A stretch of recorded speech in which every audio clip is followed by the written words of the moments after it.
I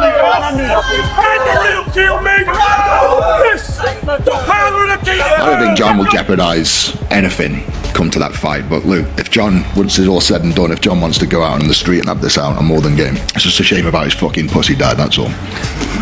Listen, I'm telling you now, Eddie, I'm telling you now, I'm going to say a prayer for you, because you know on fight week, whether it's Monday, Tuesday, Wednesday, Thursday, if my dad clocks you, I'm telling you now, he'll steam straight into you. What's he going to do, headbutt? Oh, listen, he's done 12 years for a fight, so he's not bothered about anything like that. So if there's any kids in the audience on fight night, just lock them away, because your dad's going to come and headbutt them. Listen, the only person he's headbutting is yourself, so you can have 2 fights on fight week, myself and my dad. John Fury interrupts and pushes Eddie Hall at Tommy Fury versus Eddie Hall press conference, instantly escalating tensions. John Fury storms in mid-exchange, warning that his son Tommy Fury will knock out Eddie Hall before suddenly shoving Hall. The situation quickly turns physical, with security forced to intervene as tempers flare out of control. Fury will knock out Eddie Hall before suddenly shoving Hall. The situation quickly turns physical, with security forced to intervene as tempers flare out of control.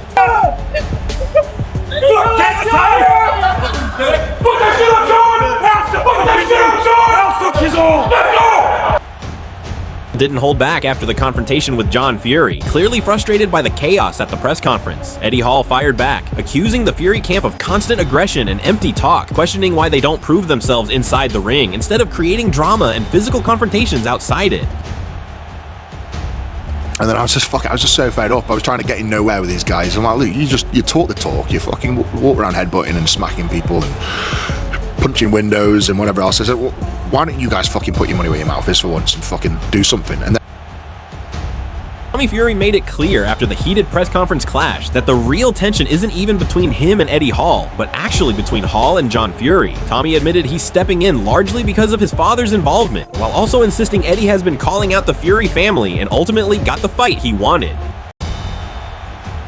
Yeah, I mean, at the end of the day, the real beef is between Eddie and my dad. You know, that's genuinely what's happened here. I'm only doing this fight because of my dad. So the real beef is between Eddie and my dad, and I'm obviously just stepping up to the plate. Tyson's on a different stratosphere. Basically, Eddie was basically having a pop between all the Furies. You know, he wanted to fight with a Fury. And explained that John Fury often gets carried away in the heat of the moment, letting emotions take control during tense situations. Nelson suggests that John clearly crossed a line at the press conference and now faces pressure to take responsibility and control his behavior moving forward, especially under growing public scrutiny. The pressure is now on John to behave himself. He's distracted, a lot of attention and talk, and I'm quite sure someone will have a word with him out. The authorities will have a word with him. Eddie Hearn admitted the clash between John Fury and Eddie Hall went too far, calling it over the top and unnecessary. However, he also acknowledged the reality of boxing business, suggesting moments like this, while controversial, inevitably boost attention, hype, and interest around the upcoming fight, regardless of whether the behavior is right or wrong. Yeah, I mean, listen, it's boxing, it's family. John's John. Both goading each other. Both very personal. Both means a lot to everybody. Shouldn't have done it. Simon Jordan didn't hold back, branding John Fury's actions as outright thuggish and unacceptable behavior. He argued that while some may expect controversy in boxing, this level of conduct crosses the line into vulgarity and aggression. Jordan also pointed out John's past and suggested people shouldn't be surprised by his actions, but still questioned whether such behavior has any place in a professional fight build-up. No, not really. It's thuggish behaviour. John Fury, is boorish, thuggish, unedifying, unpalatable, uncouth, vulgar behaviour. Absolutely. But what do you expect from John Fury? I mean, John Fury's been in prison for gouging someone's eyes out. What did you expect him to do? Convert into a Samaritan? Is it a nice look? No. Was it a nice look over the years in boxing about so many things? This ridiculous sentimentalising of society, expecting everyone to behave in their best version of them.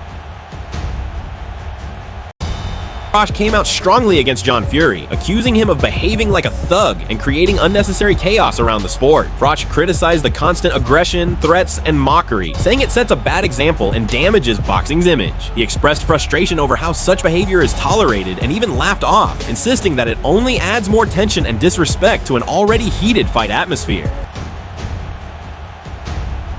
So he's behaved like a thug in a disgusting manner, and then he's able to just laugh it off and joke it off and say, you know what, anyone comes near me, they're going to get a headbutt. So it's kind of justified what he's done. He's been vindicated for what he's done, as in, yeah, it's okay to go around like that and behave like an imbecile, and then still laugh and joke and still threaten to headbutt me in belly. I've told you what I think about it.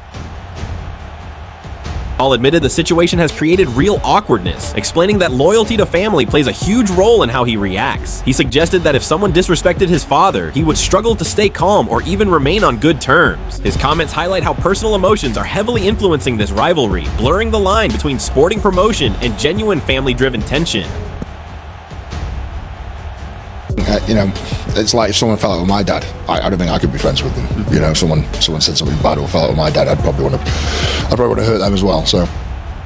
A sharp warning aimed at Eddie Hall, focusing on the key difference between strength and boxing ability. He argued that muscle means nothing if the chin can't hold up under pressure, insisting he will expose that weakness inside the ring. Tommy made it clear he believes his boxing skills and timing will be the deciding factor once the fight begins. You're right. I mean, Eddie's got muscles all over his body, but you can't put muscles on chins. So, and that's what I'm about to expose. Listen, we've seen good big men, you know, in the ring all the time. But what's different, you know, the muscles can't get on the chin, and I'm looking to find that chin. So.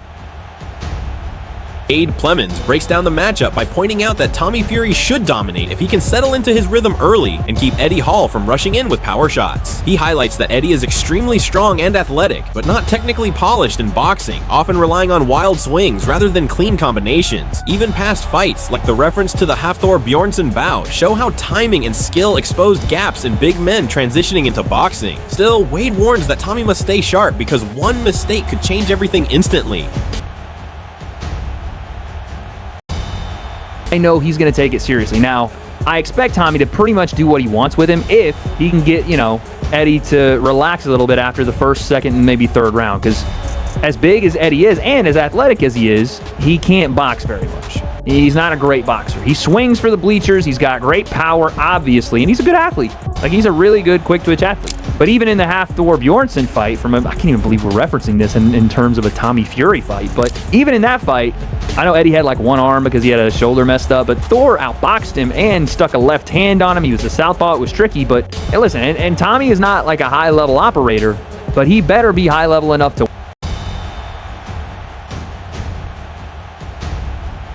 the event as pure entertainment, admitting he wouldn't want to be in the ring with someone like Eddie Hall due to his raw power and physical presence. At the same time, he added a controversial twist by saying he wouldn't mind seeing Tommy Fury take a punch, highlighting how fans often treat these events as spectacle rather than pure sport. His comments underline the unusual nature of the matchup, where danger, hype, and entertainment are all mixed together in one unpredictable fight.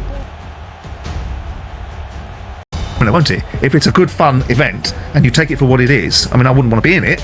You know, I wouldn't want to be across the ring from this fella. But notwithstanding, I'm quite happy for Tommy Fury to get a punch. Tom Aspinall gave a balanced breakdown of the fight, pointing out that while Tommy Fury has the clear advantage in boxing technique, experience, and ring IQ, Eddie Hall still carries legitimate knockout power and athletic explosiveness. Aspinall explained that the fight could realistically go two ways: Tommy outboxing Eddie over time, or Eddie landing a decisive shot early. He emphasized that despite Tommy's boxing background, underestimating Eddie's raw strength would be a serious mistake, making this matchup far more dangerous than it looks on paper. Interesting fight. Tommy is obviously a boxer. Eddie can fight as well, though, to be fair.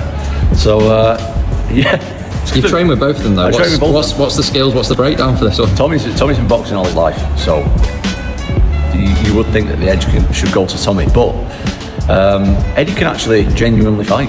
So. Frank Warren explains that the fight has captured massive attention, largely because it offers life-changing money for both Tommy Fury and Eddie Hall. He admits the financial reward is impossible to ignore, and emphasizes that, from a promoter's perspective, his job is to back fights he believes can be won, while also pushing fighters up the rankings and public spotlight. Warren highlights that despite the controversy, the matchup ticks every commercial box, combining danger, hype, and global interest. He also stresses that big money fights like this are part of boxing's modern era, where entertainment value and earning potential often drive matchmaking decisions just as much as pure sporting merit. Everybody's attention for various reasons, and Tommy's getting life-changing money, and I can't knock that. You're in the ring; it's a dangerous place to be, and my job is if I see a fight that I feel we can win and I'll put him into it, then I'll do that, and it gets him further up the ladder. Not only do I think he can win it, I think obviously this is a high-profile fight, but he's getting a truckload of money for it, so it ticks all the boxes. Dave Allen reacts with surprise and amusement at the matchup between Tommy Fury and Eddie Hall, pointing out the unusual nature of a world's strongest man stepping into a boxing ring. He jokes about the possibility of them making a huge payday, suggesting money is clearly a major motivation behind the fight. Allen implies the bout is more about business than sport, hinting that even if the fighters are friends, the financial incentive is too big to ignore. His tone reflects both respect and disbelief at how boxing has evolved into crossover entertainment. World's strongest man, amazing. Do you know what I mean? Brilliant.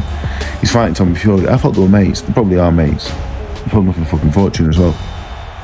Dave Allen gives a brutally honest take on the fight between Tommy Fury and Eddie Hall, saying he will absolutely watch it despite not fully agreeing with the concept. He admits he is a fan of both fighters on a personal level and respects the appeal of the world's strongest man stepping into boxing. However, Allen criticizes the rise of crossover bouts, describing them as part of boxing's modern circus era, where entertainment often outweighs sporting merit. While he calls it a poor example of pure boxing, he also acknowledges why fans are interested. According to him, the spectacle factor is what drives attention, even if the technical level doesn't meet traditional boxing standards. Ultimately, he watches it because it's entertaining, controversial, and impossible to ignore in today's fight landscape.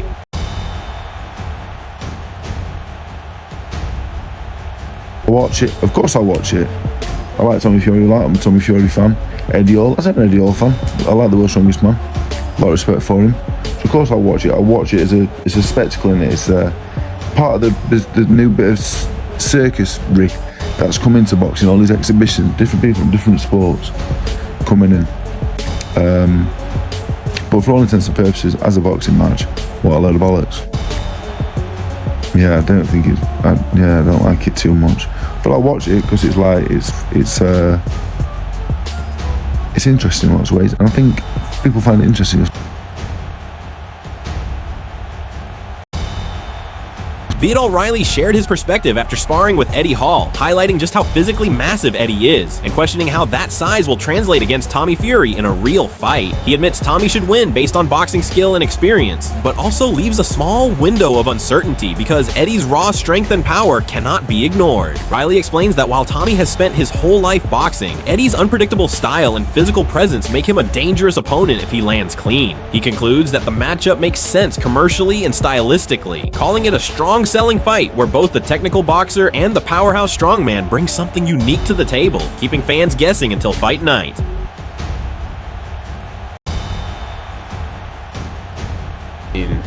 Eddie, when I spotted Eddie, he was 140 kg. I don't know how much he's gonna have to be for Tommy, but Tommy should win, innit? Like, should win. But Eddie, who knows? It makes sense for Tommy, innit? It's a good fight. It's a good fight. At the end of the day, this fight between Tommy Fury and Eddie Hall isn't just about boxing skill or raw strength. It's about pride, pressure, and proving a point on a massive stage. Tommy brings years of boxing experience, timing, and ring IQ, while Eddie carries explosive power and the kind of physical strength that can change everything with a single shot. The big question is simple: can technique survive brute force, or will one punch rewrite the script? Mentally, Tommy looks calmer and more composed, but Eddie has that aggressive mindset of someone with nothing to lose. If Tommy controls the distance, he should dominate, but if Eddie lands early, the entire fight could flip instantly. So now it's your turn. Are you backing Tommy Fury to outbox him clean, or do you believe Eddie Hall is about to shock the boxing world? Drop your prediction in the comments and join the debate.